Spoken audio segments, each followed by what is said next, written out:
কিছু মানুষ আমাদের জীবনে আসে একদম হঠাৎ করে। তাদের সঙ্গে এই মুহূর্তগুলো হয় বিশেষ, যেমন সূর্যাস্তের শেষ আলোর মতো। অল্প কিন্তু মধুর এবং স্মরণীয়। আমার এক বন্ধুর কথা মনে পড়ে।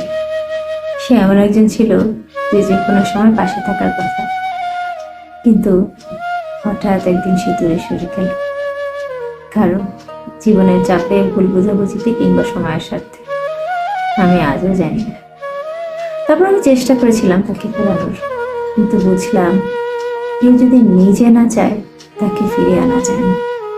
এটা সবচেয়ে বড় শিক্ষা। সব সম্পর্ক কৃতজ্ঞতা বা ভালোবাসার ভিত্তিতে হয় না। কখনো কখনো তা হয় স্বাভাবিক ছাড়াছাড়ি নিয়ে।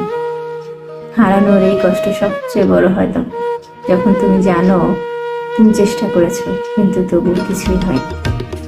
তখন মন বলে তুমি যথেষ্ট ছিলে না, কিন্তু বাস্তবতা হলো তুমি যথেষ্ট ছিলে। তবে কেউ হয়তো তোমার জায়গা নিতে চায়। জীবন শেখায় কেউ কাউকে চিরদিন ধরে রাখতে পারে, তবে ভালোবাসা থেকে যায়, স্মৃতি থেকে যায়, আর শিক্ষাগুলো থেকে যায়। এমনকি হারানো সম্পর্ক থেকেও আমরা শিখি কিভাবে শক্ত থাকা যায়, কিভাবে নিজেকে ভালোবাসতে হয়, আর কিভাবে সামনে এগিয়ে যেতে হয়। জীবন মানে শুধু পাওয়ার নাম, হারানোর মধ্যেও আছে এক বিশেষ শক্তি যা তোমাকে নতুন সূচনা করার সাহস দেয়।